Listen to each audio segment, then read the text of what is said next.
Atlanta Nights by Travis T. Chapter 1. Pain.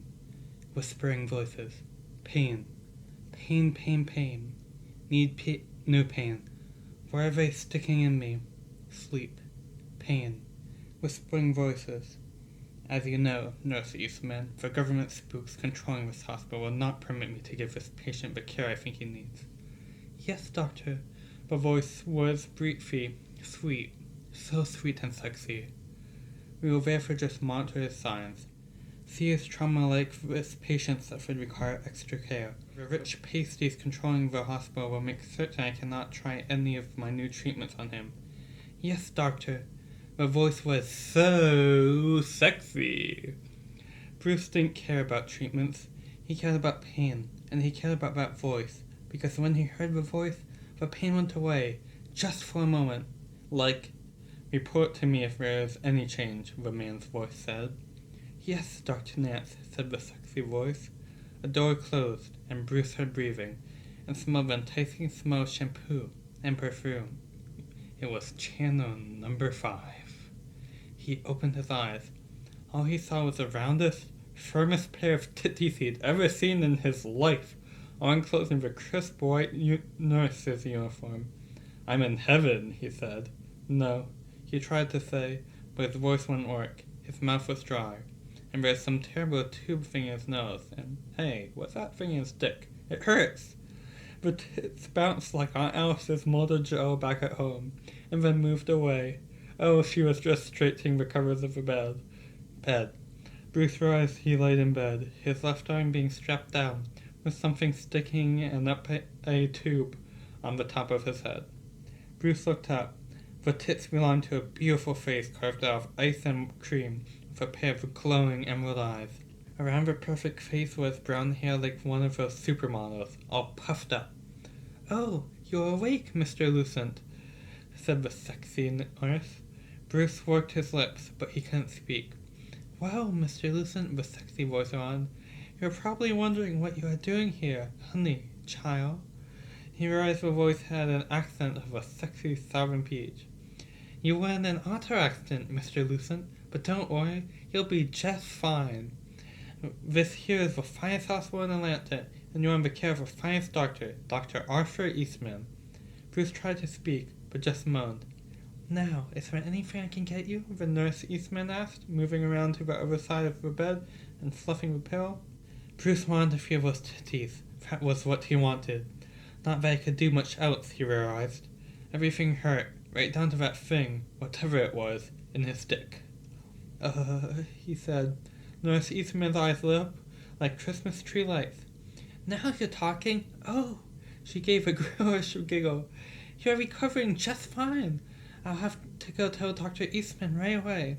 Wait, he grated. She paused, giggling again, afraid to giggle now. A childish giggle.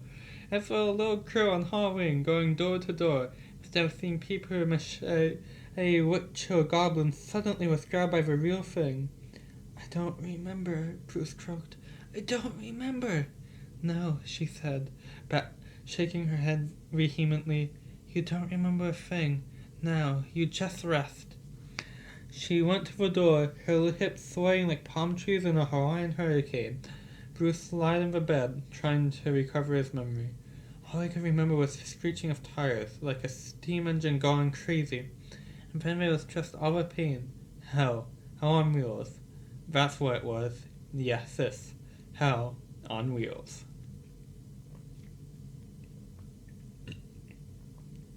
While outside the door, Nurse Eastman leaned against the wall, her breath rising and falling with passion as she tried to control a gasp. Oh no, she thought. How could it be? Out of all the hospitals in Georgia, they would bring him here. She raised shaking fingers and outlined the shape of her lips, moaning softly as she remembered the one day she met Bruce Lucent, the single day at the high school prom. She'd gone with her cousin to please their parents, since his date got sick and he had rented the tux and everything.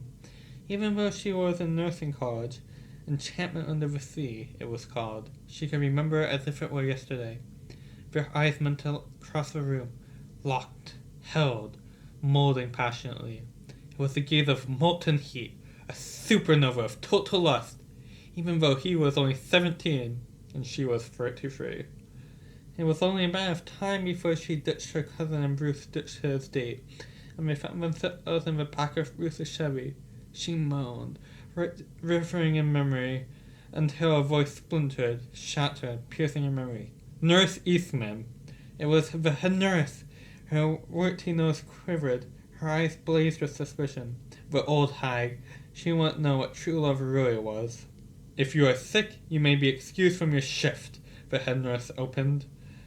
I will be fine, but I promised Dr. Nance I would let him know when his patient woke up.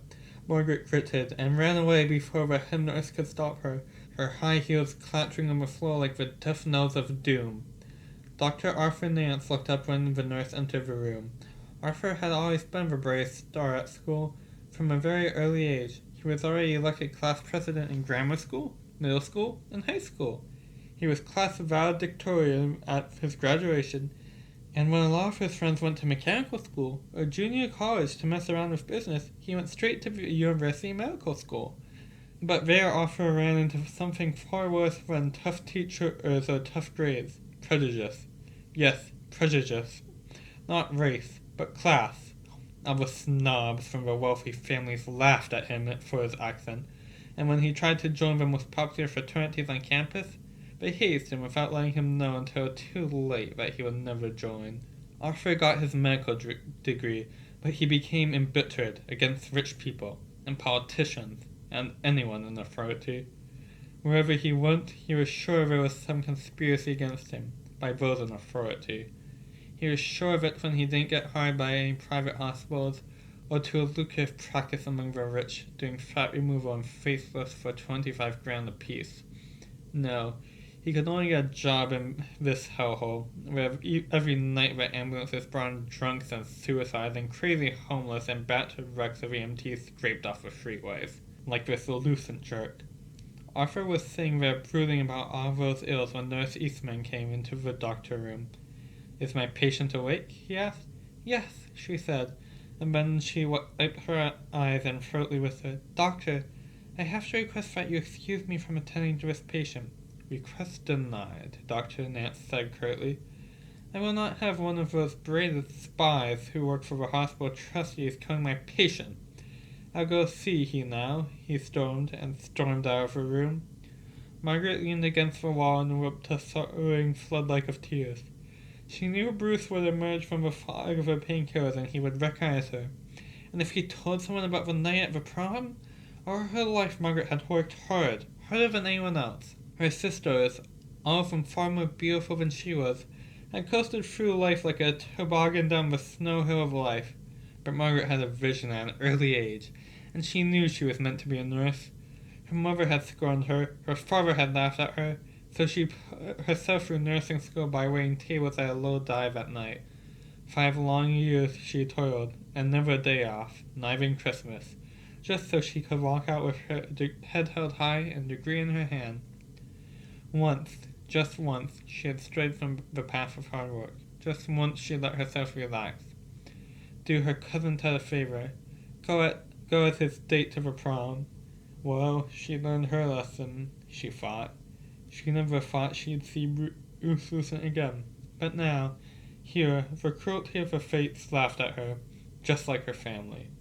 Bruce Lucent was here, helpless, in her hospital, and it was only a matter of time before he remembered who she was.